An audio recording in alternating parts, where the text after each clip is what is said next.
It's a real delight to be here today and have a chance to ponder with you one of the great questions that has perplexed human beings for all of history. That is, do we only live one life, or do we live many lives? This opens the door to a deep consideration of the topic of reincarnation. I would like to start by mentioning a case history that many listeners may be familiar with. It is that of James Liniger, whose story was captured in a brief documentary on ABC and Fox News a couple of years ago, and which can still be found online on YouTube. I think you're familiar with it. I think it's the story of the toddler who actually could recall being a pilot and who was shot down in World War II. That's right. James is the son of a Christian couple in Louisiana, who is a young adult now, but who from a very early age was obsessed with aircraft of all kinds, and who seems to have come equipped into this life with knowledge of a whole series of details about them. It's remarkable because the family has preserved video footage of him, which you can see online, where they're visiting aircraft museums or air shows, and this 2 or 3-year-old begins performing what look like pre-checks on the planes as though he were about to board. Around the age of 2, James began having nightmares of being in a plane crash and drawing pictures of planes being shot at in battle. He began telling his parents he had indeed been a pilot, that he had flown off a boat, and that his plane had been shot down. He named the boat the Natoma, named the type of aircraft he flew in, a Corsair, and also named other pilots who were on the boat. Oh, that's amazing. Now, didn't he also identify Iwo Jima as the location of the crash? Yes, from an aerial photo. His father was in complete disbelief, as you can imagine. He did not believe in reincarnation and was not an aviator, but he began doing research and found that, indeed, there was an aircraft called the USS Natoma Bay that was stationed in the Pacific during World War II, and that there was only one plane shot down at Iwo Jima, which had flown off of the Natoma. The pilot was James Houston II, and the plane had crashed exactly the way his son had been describing. Now, they don't mention it in the YouTube documentary, but I believe this case was studied and documented by Dr. James Tucker from the University of Virginia, who is conducting research on children who appear to have retained past life memories. That's right. It is only one of thousands of cases that he and his team have carefully documented. But despite the evidence, many people will disregard it without considering it carefully. This is often because it doesn't fit the orthodox Christian viewpoint or the predominant view of materialistic science. The prevailing scientific viewpoint, simply stated, is that human beings are extremely complicated biological machines, and that somehow consciousness has emerged out of biological evolution. Of course, not all scientists hold to this belief. In fact, we know one of the fathers of quantum mechanics, Max Planck, believed that consciousness was causal or primary to what we think of as material evolution, and that he's not alone among eminent scientists. Now, I know you've been teaching science for many years. Let me ask you, can modern science offer any proof that consciousness is produced by the brain? Well, I appreciate your question regarding scientific proof. Science has made really remarkable breakthroughs in understanding when it comes to medicine, genetics, technology, and many other areas. However, science seems to deal mostly with that which can be seen or measured, but understands little about the nature of things. For example, take the force that holds compounds together and drives all of chemistry, the electrostatic force. We know how the force works, and with a high degree of mathematical sophistication and accuracy. However, what the electrostatic force actually is, in essence, well, that remains a complete mystery. This is also the case when we consider human beings. We know a great deal about the material side of human nature, but very little about the inner nature of what it means to be human. Science has no understanding or explanation of the nature of human consciousness, the nature of death, and what occurs after death, or the nature of human suffering and human happiness. I don't think that science has the ability to understand what true human nature is at this point. For that, we need to expand our viewpoint considerably. Is there anything that you have discovered in your studies that might help to promote a deeper understanding of this topic? Well, eventually, I'd like to talk with you in more detail regarding the great shift that began to take place in American intellectual culture in the late 1800s, especially with the arrival of that mysterious Ukrainian savant, H.P. Blavatsky, in 1873. In part, as far as my understanding goes, it was due to her remarkable influence and prolific writings that the West began to become increasingly aware of the rich heritage of archetypal ideas common to a wide variety of traditions. Blavatsky pointed out that one of the main conceptions held in common by many ancient traditions of both East and West, of philosophy, science, and religion, was the doctrine of reincarnation, the immortality of the soul through many lives, and therefore of the primacy of consciousness. But I would like to preface that discussion by pointing to some of the empirical research done in Western psychology that has occurred since then. In the early 1900s, for example, F.W.H. Myers, who did a 2-volume work on the human personality, and his associate William James, who is called the father of modern psychology, assembled hundreds of case studies which, if looked carefully at, would undermine the current scientific model. Then, starting in the early 60s and 70s, additional well-documented studies have been done in relation to near-death experiences and past life memory. Dr. Tucker, who you mentioned earlier, is following in the footsteps of his predecessor, the late Dr. Ian Stevenson, whose work I imagine you are also familiar with. Oh, yes. The psychiatrist at the University of Virginia who devoted his entire career to the study of young children who had spontaneous but credible past life memories.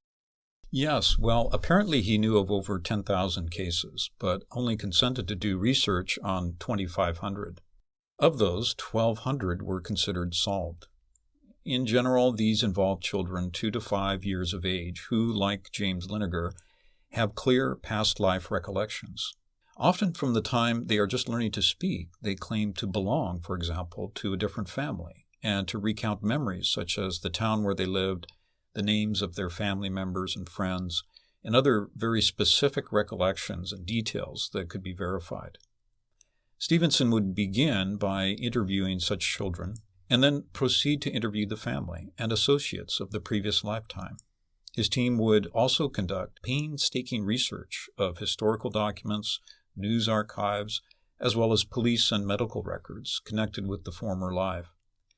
And apparently in 1,200 of the cases that were studied, sufficient documented evidence was found to corroborate the child's recollections. There were also many instances of what he called biological memory, where birthmarks on the child's body corresponded with documented injuries sustained in the previous life.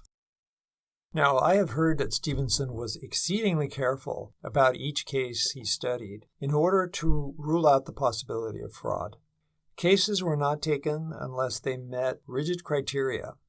He never claimed that the evidence amounted to proof of reincarnation. I must say that I respect that approach. I do as well. Stevenson approached these cases like a litigating attorney, only accepting those that would stand up in a court of law. He was trying to be as objective as possible and wanted his work to be a solid contribution to the scientific community.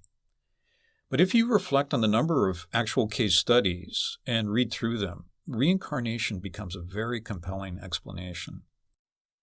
Companion to this research is that which has been done on near-death experiences, or NDEs as they are called, made widely known through the writings of Dr. Raymond Moody, the distinguished forensic psychologist who first coined the term in 1975. After having an NDE himself, and subsequently interviewing many dozens of patients that endured them, he found that there are certain universal features. Number one, there was no dreaded judgment day, but instead an exceedingly rapid, radically clear, and unbiased moral appraisal or review of the life just lived in vivid detail. Number two, they lost their fear of death because they became convinced that consciousness continues beyond the death of the body. And number 3, they understood the reason they were incarnating on Earth was to learn how to become more compassionate. Imagine that. The uniformity he found is truly remarkable. This insight regarding compassion reminds me of a core theme found in many of the world's great religions: to love one's neighbor as oneself. It is also very telling that there was no fear or anxiety as consciousness left the body behind. Yes, to the contrary, even in cases where death was arriving suddenly, such as in a car accident or stroke, not only was consciousness very stable and serene, but there was a perception of the entire event, the dying body and surrounding environment, as from a distance. I have read this was found to be true even in many documented cases where individuals were congenitally blind. They reported seeing for the first time during the NDE. And this is certainly suggestive of a form of perceptive consciousness that can operate independent of the physical organism. That's right. Moody's work was initially rejected by the scientific community, but now many others, such as Dr. Kenneth Ring, have joined in. Ring focused on NDEs where the patient had been born blind, as you were mentioning. Fortunately, such studies have been rescued from the trash bin of pseudoscience and have entered medical mainstream. In part, this is due to vastly improved medical and surgical skills, from what I've read. Surgeons are now bringing back more patients who have traveled further on the path to death than at any other time in history. So now we have literally thousands of cases of recently documented NDEs. There are some, like Eben Alexander, the American neurosurgeon, who say that because of this and other similar research, that we are nearing a Galileo moment, that science is on the verge of a meta-paradigm shift. Now, of course, Galileo is one of the greatest scientists of all time, not only because of his development and use of the telescope, but because of the implications of his work, which contradicted both church doctrine and the prevailing views of science at that point in history. He premised that it was not the earth that was the center of things, but rather the sun. He was placed under house arrest for the remainder of his life for publicly stating this new, and for the time, revolutionary doctrine. Now, you seem to be saying that we are at a similar point in our understanding of reincarnation. Could you say more about how we might understand the current Galileo moment? Well, I'll try. Eben Alexander and others describe it as the recognition, again, of the primacy of consciousness, quote unquote, rather than physical matter as the root reality. The Galileo analogy seems apt in that sense. Material reality is akin to our earth or physical matter, while consciousness is the sun. The sun is not dependent upon or rotating around the earth, but vice versa.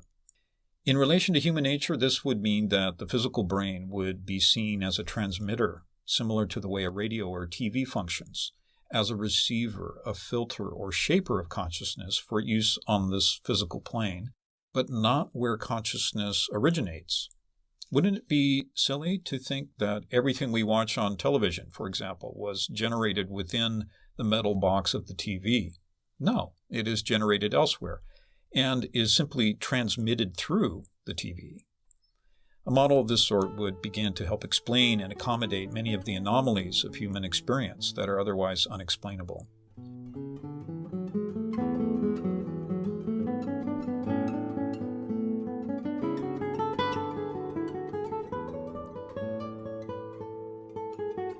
In addition, such a paradigm shift would begin to bring modern science into a closer alignment with ancient teachings. In what sense? Well, as Blavatsky pointed out, the doctrine of reincarnation was once a universally accepted teaching in the ancient world. It is found in some of the earliest known sacred texts, such as the Rig Veda, and was certainly taught in ancient Egypt. It is a core teaching not only of Eastern philosophy, in Hinduism and Buddhism, but can also be found in the Hebrew Bible, in the Quran, and in most native folk religions. It was also taught by the earliest fathers of Western philosophy, such as Pythagoras, Plato, Plotinus, and many others. It is found in the writings of mystics, sages, and poets from every era and clime. I have also heard it called the lost chord of Christianity. In Matthew 11 and 17, for example, Jesus is shown instructing his disciples that John the Baptist is, quote, Elijah, which was for to come, suggesting that John was a reincarnation of the same individuality which animated the great 9th century BC prophet Elijah. Yes, there are several such references in the Bible, and apparently it was widely accepted by the Gnostics and early Christianity. Despite the fact that it is now considered unorthodox, a recent Pew survey showed 30% of Christian adults in the U.S. and Europe believe in reincarnation. And by the way, for anyone hoping to gain better clarity and an initial foothold on this topic, there is no better source that I know of than that offered in The Key to Theosophy, written by Blavatsky in 1889. For example, she taught that one of the core features of reincarnation is the distinction between the human personality and the reincarnating individuality. She gives a simple analogy that is very helpful. The individuality is likened to an actor who takes on many roles, whereas the temporary personality is the costume and character adopted by the actor for the duration of a lifetime. She also explains that what she means by the individuality is, at its root, an imperishable form of consciousness. It is unchanging and universal, birthless and deathless. So, if I have this straight, personalities come and go, something like strutting actors on a stage, while the individuality continues unbroken from one life to the next, from one role to the next. But what is the connection between the two, and how does it relate to reincarnation? Oh, there's an easy question. Now you are getting into the complex and multi-layered mysteries untouched by modern science. By the way, I just recently heard an interview with Brian Greene, the well-known contemporary physicist. Of course you know of him.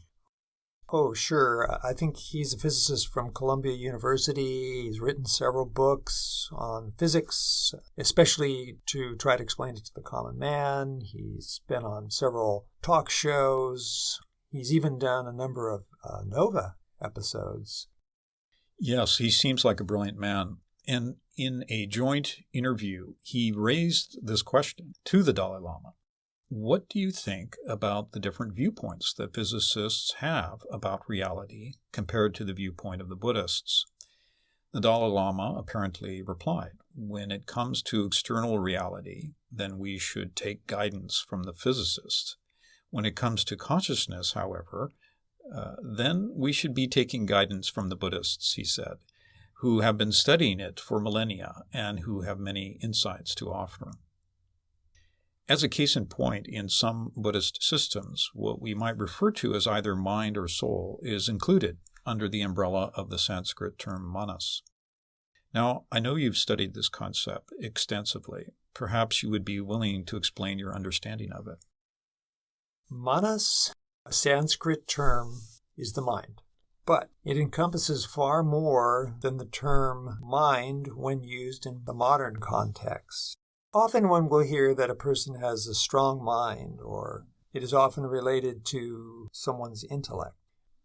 Manas, in its larger meaning, has, and as you were saying, a higher individual aspect and a lower personal aspect. Manas has a complex nature and is far more than that which is just associated with the physical brain.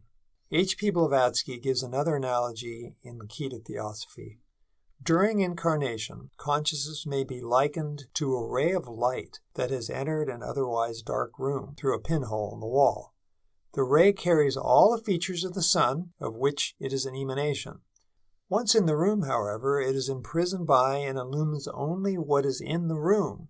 That is, once inhabiting and illuminating the physical brain and utilizing the physical senses, consciousness tends to view that as its sole reality. That's a very telling analogy. Yes, but in this analogy, the true unchanging identity of the ray is, of course, found in the sun.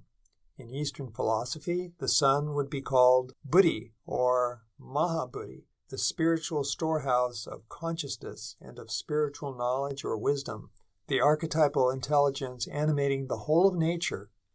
And in this sense, the human mind, or manas, is spoken of as being dual.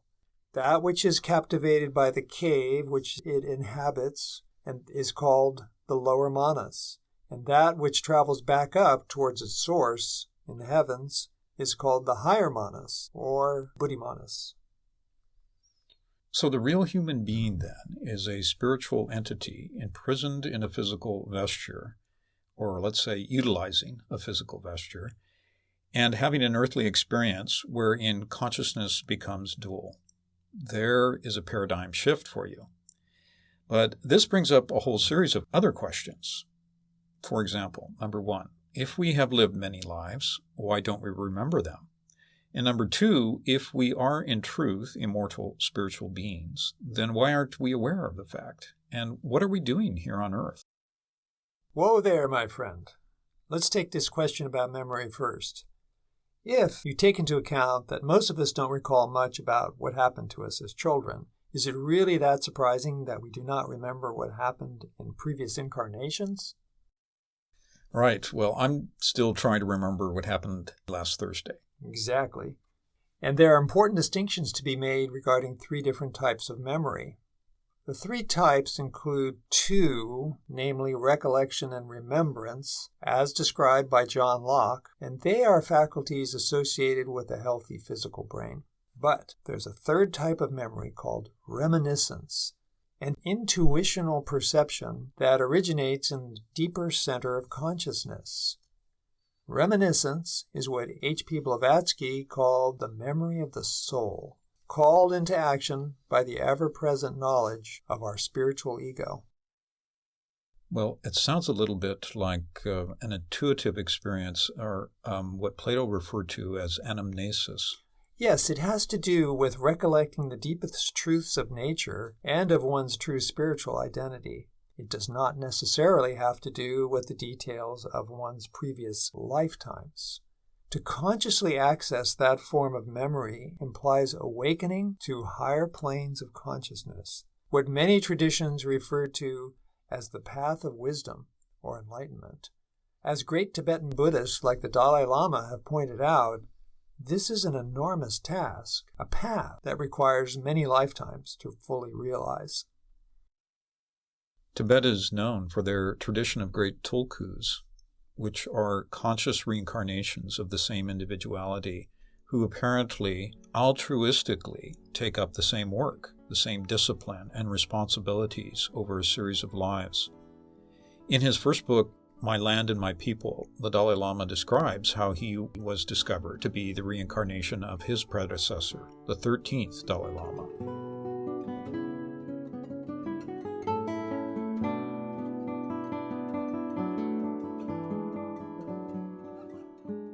This brings up several underlying questions worth exploring, like, what is the relationship between karma and reincarnation? Yes, Blavatsky, I believe, called them twin doctrines, like two sides of the same coin. Most people know karma as the law of cause and effect, but it is a multifaceted doctrine with many intricacies. I had, for example, a traditional Catholic upbringing where these ideas were never mentioned. But when I first encountered reincarnation and karma together and began to get some idea of the depth contained in those ideas, the world suddenly began to make more sense and seemed coherent. It seemed that Newton's third law of motion, that there is no effect without its cause and every cause produces an effect, was operating not only on the physical plane, but on every plane, including the mental and moral. Nothing, apparently, is lost. What we sow, we reap, as Jesus said. The enormous variations in capacity, circumstance, and opportunity that human beings experience even at birth were not due to chance, to inherited genetic codes or to an unjust God. They were due to causes sown in previous lives. Well, this helps us to explain the occurrence of child prodigies. Perhaps you have seen the BBC documentary of Alma Deutscher. She was born in 2005, started playing the piano at age 2, the violin at age 3. Soon she was improvising, and by the age of 6, completed her first piano sonata, and at age 7, her first short opera. Such remarkable talents in early age would be explained as a result of concentrated efforts made in past lives. It gives the rest of us hope, doesn't it? Because even if we can't recall the specific karmic threads that lead to or have led to our present circumstances, we can still rely on the fact that the law is operating, and each of us can make efforts towards a better future for everyone. But karma is in itself an enormous topic and worthy of another podcast, don't you think? Yes, maybe several. So, just one more question. I've always wondered where the soul goes and what transpires between incarnations. Do you have any thoughts on that? Oh gosh, another huge topic. I could share just a few ideas from what I have read. As mentioned earlier, Moody and other researchers have found there are archetypal stages in most near-death experiences. But since an NDE includes a return to the current personality, it makes sense that the full interlude between lives has not been encountered. Again, nowhere have I found a more telling and accessible description of the after-death state than that given by H.P. Blavatsky and her colleague W.Q. Judge in the early writings of the Theosophical movement. The Ocean of Theosophy by Judge and The Key to Theosophy, where the postmortem and pre-birth experiences are given in a series of 4 stages.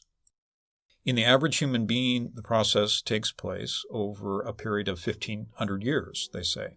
But this can vary enormously. For example, Stevenson found many cases in which rebirth appears to have occurred within the first few years after death.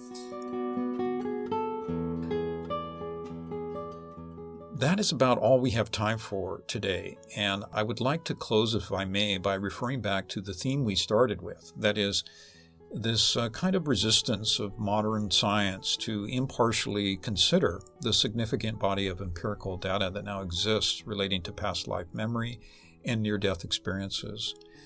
We might do well to remember this quote from Francis Bacon, who at the beginning of what is called the scientific era stated, quote, "The world is not to be narrowed till it will go into the understanding, but the understanding is to be expanded and opened till it can take in the image of the world as it is, in fact." Unquote.